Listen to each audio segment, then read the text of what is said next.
Hey everybody, we're back. Good morning. This is our Terrible Tuesday episode. Terrible Tuesday. It is November 10th, 2020, and this is episode 117. Woof. Yep. Maybe just we'll dive in and introduce ourselves and get right to the juicy tidbits. I'm Mark Van Sunik. I direct the Center for Prophetic Imagination. I'm Daniel Walpert. I direct Micah, the Minnesota Institute of Contemplation and Healing.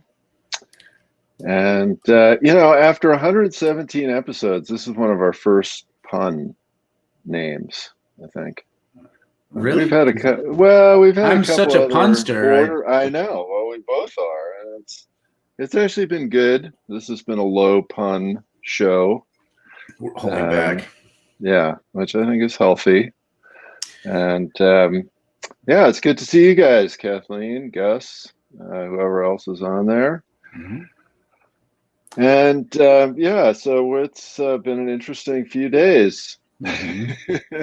Yes. I wanted to go with a pun that was like orange, but there's nothing rhymes with orange, so we stuck with Boohoo de ta. Pretty proud of that. Right. Okay. Yeah, it's impressive. Thank you. Just like you.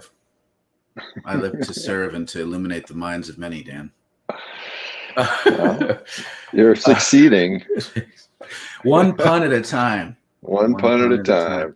Yes. Destroying the world. One pun at a time. This is so I have mixed feelings about this because in one thing it's funny, so this is why there's a pun. There is a certain level of humorousness to the petulance of Donald Trump refusing to give in if it weren't consequential. Like, the problem is it is consequential. Yeah. This could go bad. It's easy to be like, he's just a buffoon. Things will get. Oh yeah, that's right. CK got married. CK got married. Wow! Congratulations. I saw in your wedding pictures or reception pictures or whatever. Just afterwards, and there was Cthulhu was in your wedding party. That was in. Really okay.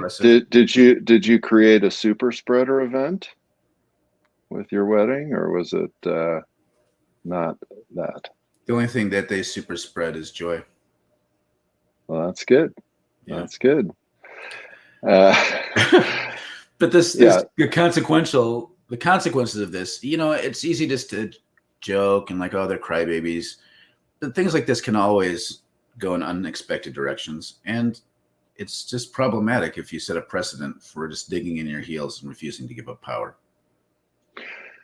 Yeah, I mean, right. So to bring people kind of up to speed who maybe don't get our brilliant pun. So when last we were together, the election had still not yet been called. Mm-hmm. But then it was called on Saturday.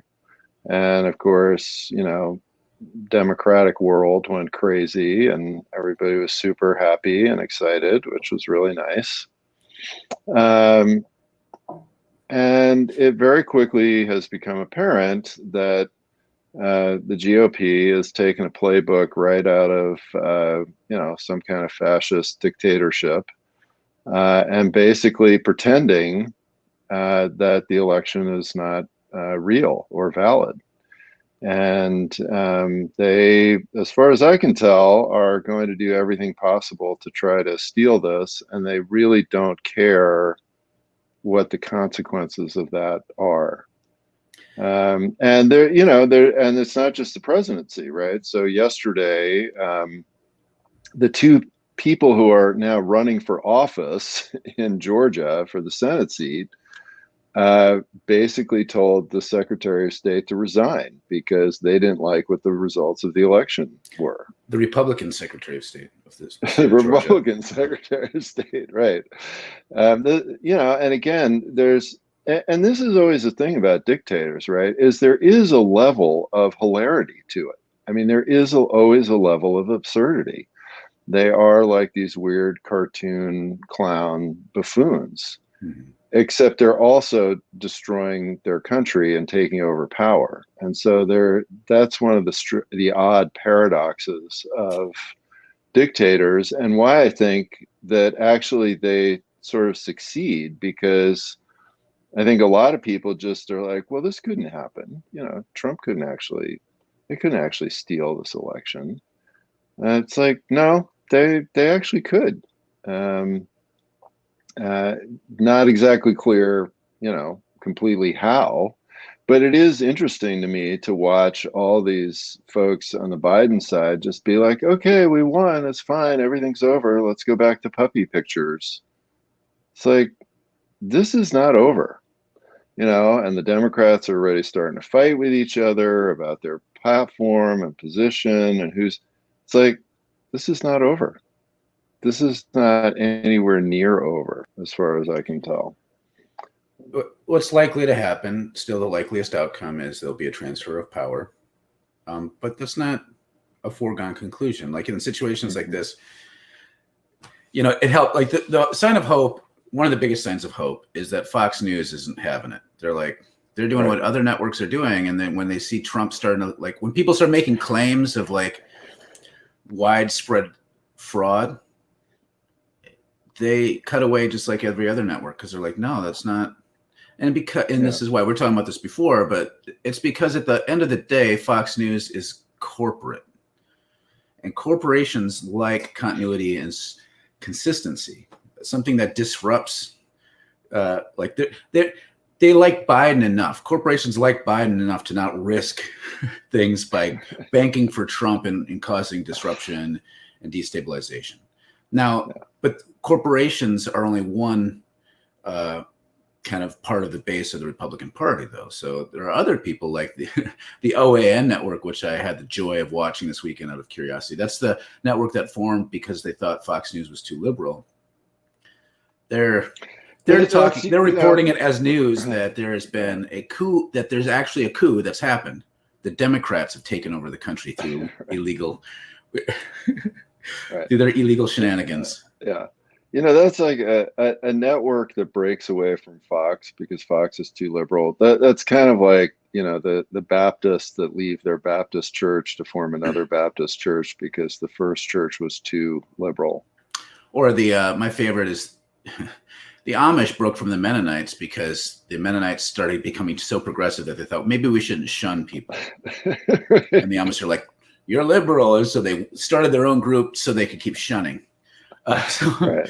That it's always funny when it's like that level of kind of an extreme that is the splitting point. Yeah. All right. Well, let's have some comments here. Again, CK, congratulations. Mm-hmm. Gus, this is the best thing to come out of this is the whole 4 seasons thing. Why don't you have a 4 seasons virtual background?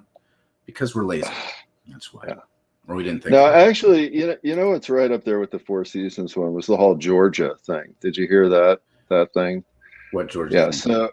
So there were all these people. I mean, this post went viral. There were 5 million votes cast in Georgia, but Georgia only has 4 million people. And there's a little clip of this population thing that says Georgia, 5 million people, except the clip was the country of Georgia in Asia. But all these people picked this up, and then people are like trying never to thought of fact checking. It's right. Clearly obvious that Georgia doesn't have 5 million people. I saw this one thread where people are like, that's the country of Georgia. And then people are like, Georgia isn't a country, it's a state. And they're like, no, Georgia is actually a country too. Yeah. So that was, to me, that was still don't know whether to think it's hilarious or just like it's terrifying and funny at the same time. Yeah. No, exactly. I get not knowing that Georgia, but there's a lot of former Soviet bloc nations or whatever that it's hard to keep track. I get, like, not everyone's going to know all the names of the countries of the world, but that's one. There's a number of clues. There's a number of things that are like, wait, maybe I should look into this and maybe Google the population of Georgia. Right. Kathleen writes, at my Trump church in Missouri, the folks are still waiting to see who is going to win the presidential election. Yeah. I saw U.S. flags being flown upside down. So much fun in Missouri. Yeah. I'm always okay with flying the flag upside down for other reasons, but not that. That's dumb. Yeah. Well, and so this is, to me, kind of this next level or the next iteration or Mhm. evolution of this collective insanity that we're in the midst of, right? We can't forget that this is also happening at the same time when, I mean, now our entire healthcare system in the United States is collapsing because of the pandemic. There are now less than a dozen hospital beds available of any kind in the Twin Cities. So, if you get sick, not from COVID, from anything, um, you, yeah, you're going to be in a hallway somewhere. And this is happening all over the country. So, and this is of course caused by the fact that pretty much the same group that voted for Trump also believes the pandemic is under control, doesn't exist, continuing to spread it. People are getting sicker and sicker and sicker. All the other crises that we've got going are still going on. And so this is just part of this ongoing storm. And again, what is fascinating to me about this as a psychological study in power is how you really see how these people in power do not care about the results, right? They do not care if the entire country burns down. They don't care if our healthcare system collapses. And this is this, when we have this phrase, drunk with power. I mean, this is what we're seeing right in front of our eyes. CK is reassuring us that their wedding was COVID safe. Great. Excellent. Some more love for the great pun in the title. There we go. CK writes, Trump is going out like Nero. He would rather watch America burn, just like what you were just talking about. Yeah. It's really not about, the sense of common good is not there. No. It's about the supremacy of himself, but maybe, and for others, it's the supremacy of certain ideas being so important that it's worth killing millions of people in order to maintain that value. Yeah.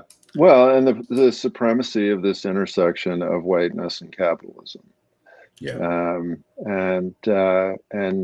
I think yesterday I was listening to this Black woman who's a professor at Rutgers talking about this, and how this on both the liberal and conservative side, this need to maintain white power structures really does rise above everything else. Mm-hmm. And I think that on a spiritual side, in the Buddhist tradition, they talk about the fruition of karma, or karma ripening, which is kind of an interesting phrase, I think. And it's this idea basically that these habits and patterns kind of go along, and maybe they're sort of underground, and you kind of know they're there and they're manifesting in different ways, but it may not be as big of a deal. Right. And so if you look at America in the 50s and 60s and 70s, and even with a lot of the upheaval that we had, there was still so oh yeah, we're kind of going along. And and now there really is this explosion of insanity.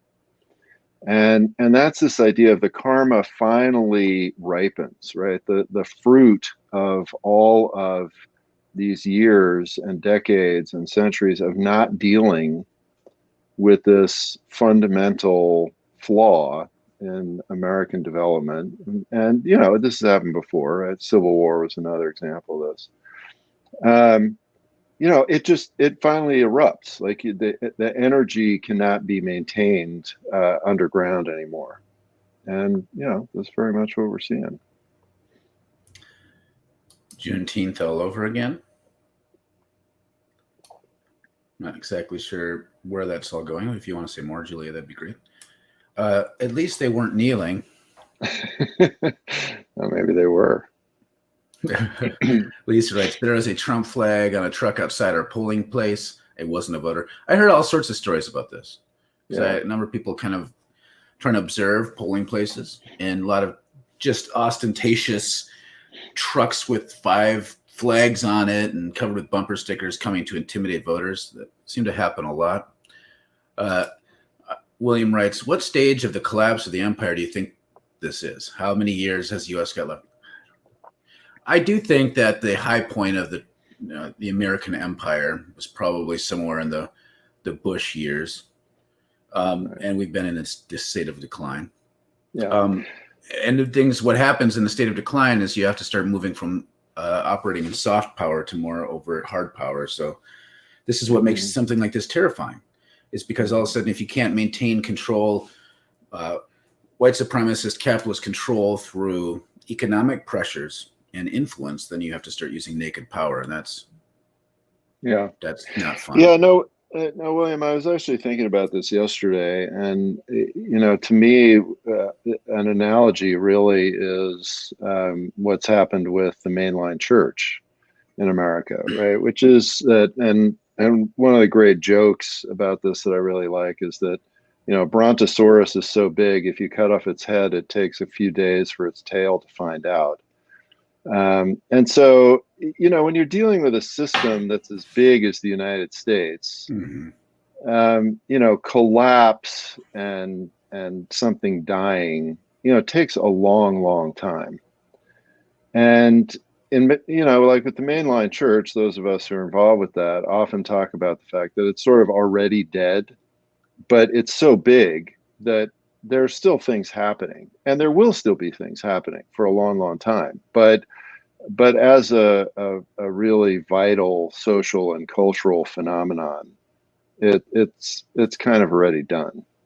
And I think that in some ways, right now, we could say that about the United States. I mean, when you now actively have half of the political system who basically is trying to convince everybody that our electoral system no longer works. I mean, let's be very clear. That's what's going on. This whole bullshit about, Trump has 100% right to question, the legal ballots. No, he doesn't. I mean, the assumption has always been that our voting system works.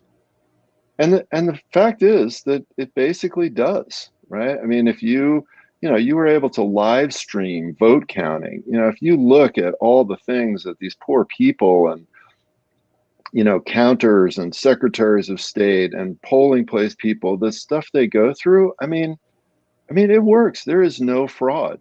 People have investigated this over and over and over and over again. There is no fraud, right? So when you start saying that there is fraud, basically what you're doing is very intentionally undermining the electoral system. So in some ways, I could say that the U.S. is done right now. Now, things will drag on for a long, long time.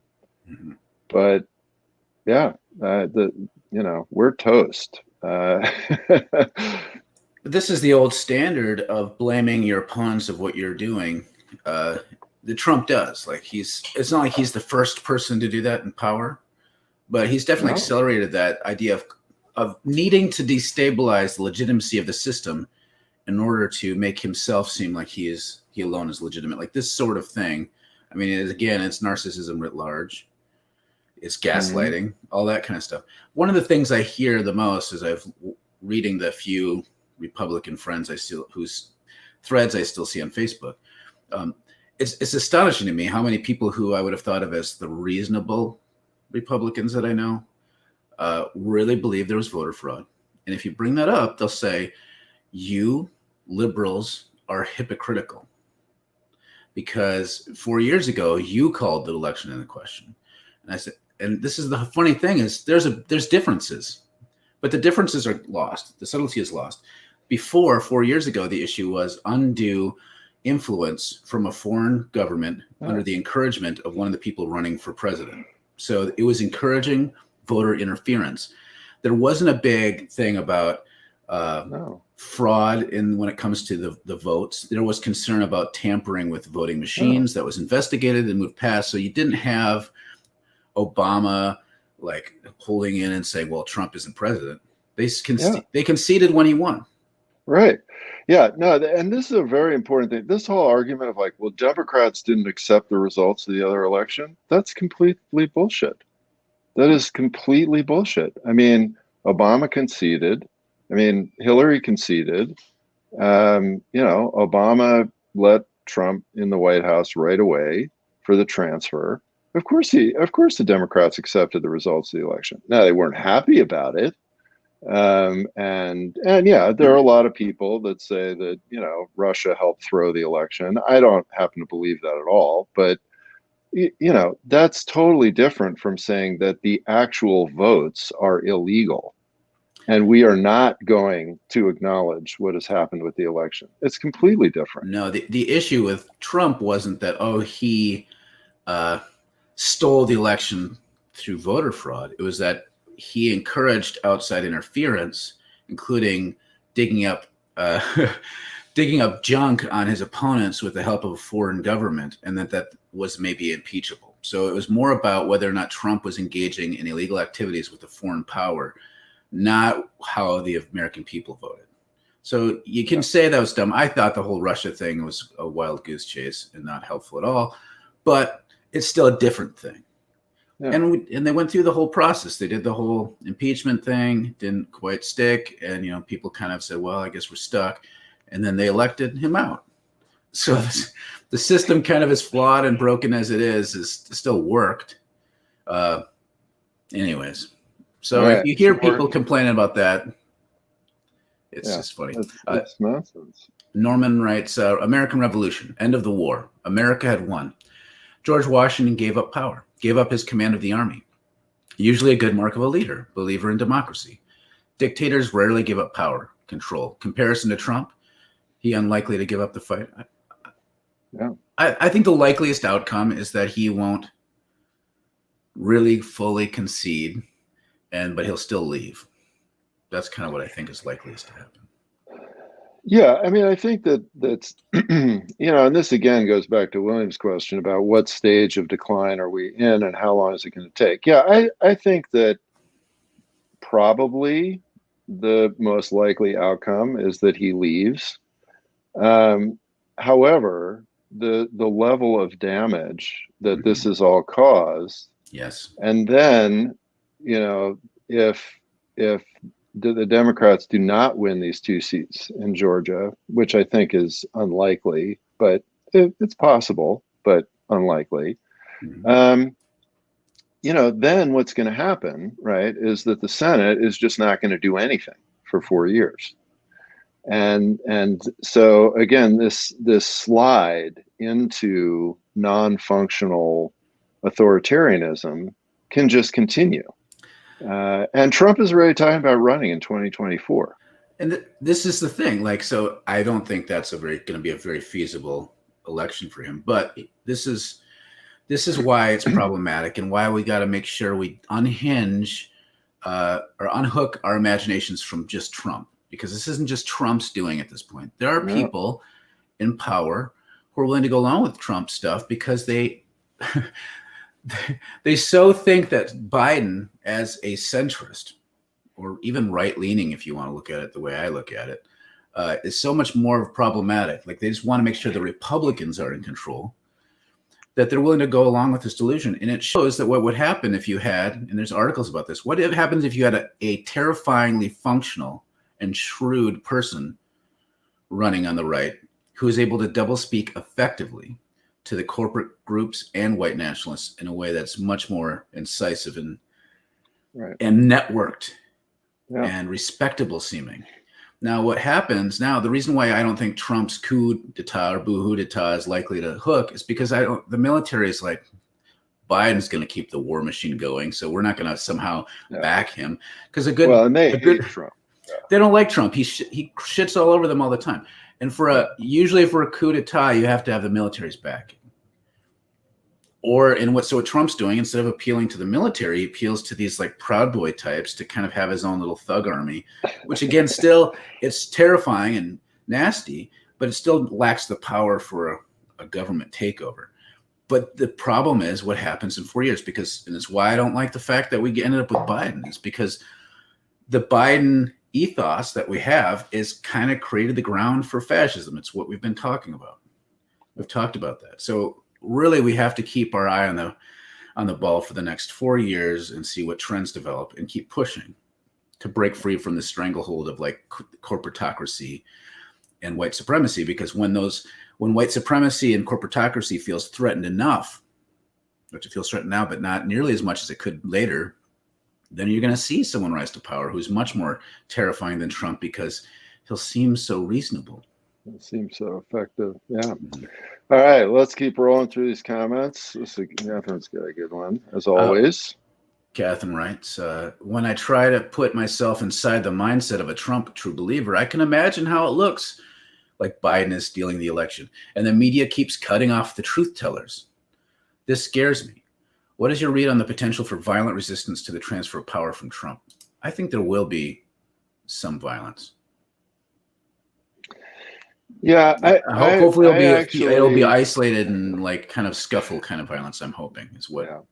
I mean, honestly, what I'm much more worried about is Trump not leaving and those on the Democratic side just rolling over and not doing anything. That's what I'm actually much more worried about. That, that all these white liberals, and I can tell you that a lot of folks that I've talked about who are not white are talking about the same thing, that suddenly all these white liberals will roll over and go, well, my 401k is doing all right. I don't want to destabilize everything too much. I guess we sort of have to go along with this. And that's why I feel like this whole thing of everybody assuming that this is just going to go fine and dandy and super smooth, and we need to, stop protesting, stop talking about this, stop paying attention to this. That's why I think that's so dangerous. Because then suddenly when it happens, then everybody will be like, oh man, you mean I need to gear up to do something again? Nah, I don't really want to. There's going to be a vaccine for COVID soon. It'll be okay. That's what I'm much more worried about.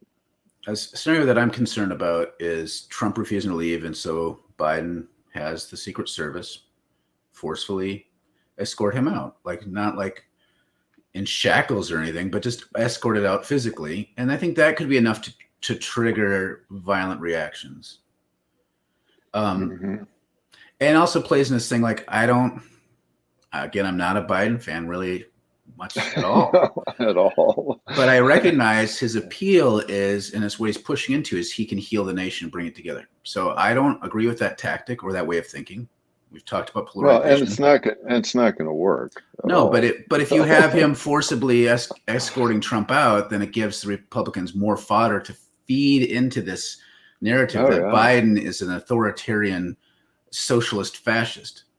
Yep. So, which is already so messed up to see Biden as a leftist really at all in any way, shape, or form about anything. Yeah. But it's hilarious. That's the only side of the polarization equation that I really don't like, is this slide into increasingly fascistic thinking and accusing things that they would accuse Ronald Reagan of being a socialist at this point. And I'm not even kidding. Yeah. It's not even Ronald Reagan. Ronald Reagan couldn't run for office at all in the current GOP. No. Even though all this is his fault more than any other one person, including Trump, personally, I think Reagan did more damage than any one other president when it comes to capitalist crap. But that's maybe a whole other topic. Ancient history for the youngsters. Maria writes, the phenomena of Trump can be understood as a result of how power has been consolidated. The Dictator's Handbook is a good political science book that describes this process. Okay. She's got a link to it there. So unfortunately, these comments are only found in particular threads, so you can fish around Facebook for that, or just Google Dictator's Handbook. Kathleen writes, when I was ordained as an elder in the United Methodist Church in 1990, I was told that the church would soon grow so fast that we'd run out of pastors and that there would be a strong demand for more female pastors. I learned right away that none of it was true, and I also felt that the U.S. was also in decline. Yeah. That's hilarious that they told you that. See, and by 2000, when I graduated, they were saying the exact opposite. That churches were shrinking so fast, and so many pastors were getting old and retiring, and then people were graduating from seminary, that you weren't going to be able to get a job, which has actually proved to be much more correct. Yeah. So Scott writes, U.S. imperialism isn't going anywhere at the moment. No, unfortunately, that's true. No. Biden and Harris aren't advocating progress, but a return to normal neoliberal imperialism. Our task is to keep track of and oppose U.S. imperialism in all forms, neoliberal and neo-fascist. Yes. Because, and that we're going to be doing an episode on exactly that. This whole issue of what does it mean to hold Biden accountable. We were thinking of doing that today, but then we've got this. We've been superseded by the coup d'etat. Mm-hmm. And just to, we say this all the time, but it's worth overstating again and again. Neo-fascism is worse than neoliberalism, but neoliberalism always leads to neo-fascism. So we got to fix the problem, and the problem isn't Trump. He's a symptom of the problem, which makes it worse. Like, I'd rather have stage 1 cancer than stage 4, but still, like, it doesn't say, well, cancer, that's not so bad. CK writes, when you can cast doubt on your own people based on ignorance, you have lost. Yeah.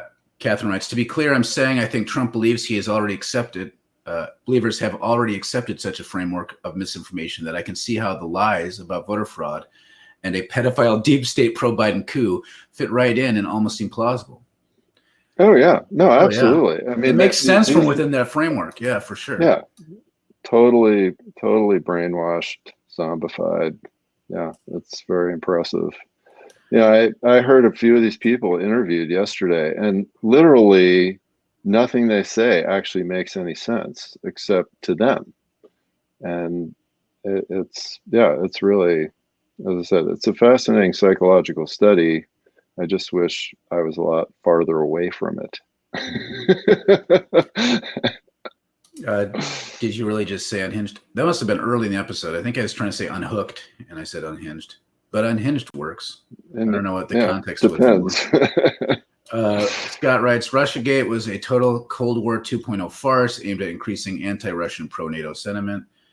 I tend to agree that Russiagate was like this very unhelpful waste of energy. I don't care. And the number of times I got called a Russian bot because I was a leftist was stupid as hell. Like, it just this was irritating. So just to say, like, conservatives aren't the only ones who can be conspiratorial and foolish and lose sight of what's real. Yeah. This is a human tendency. And right now, I think most Americans across the spectrum are fooled in all kinds of ways into thinking that what seems normal is actually good normal. Like, we have it worse than we often think. But there's not a lot more we can say about that. Scott writes, yep, as long as brunch is on, the crises are bearable. Lol. Looks like we're going to have a final word from Catherine. Yes. Because we're past time. Last week, I posted sarcastically, quote, relax, Biden's not anywhere close to being a leftist, end quote. And a Trump-supporting acquaintance replied, they want to kill babies and sell them for parts. Oh, my God. That interaction felt like it summed up a lot. Yeah. Yeah. Oh, yeah. Absolutely. Oh, I lied. Philip gets the last word. Then we're going to for sure end.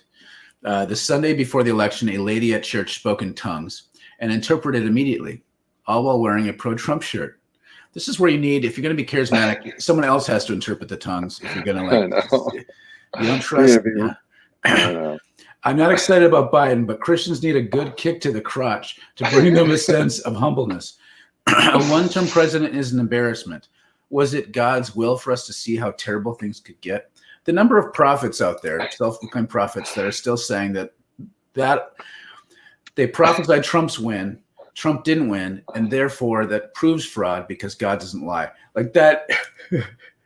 That is widespread right now. And I'm not even talking, like, we can say that stuff's fringe, but there are more people that think that way than are part of the Mennonite Presbyterian Church. Or the Presbyterian Church. Yeah. No, I think we need to do an episode on that, actually. We could throw in the African angels, which that actually was more hilarious than just about anything. But all right. Well, another day of joy and hope and optimism from us. So thanks for listening, and We'll we'll see be you back tomorrow tomorrow. for Woeful Wednesday. Woeful Wednesday. All right. See y'all later. Love you. See you.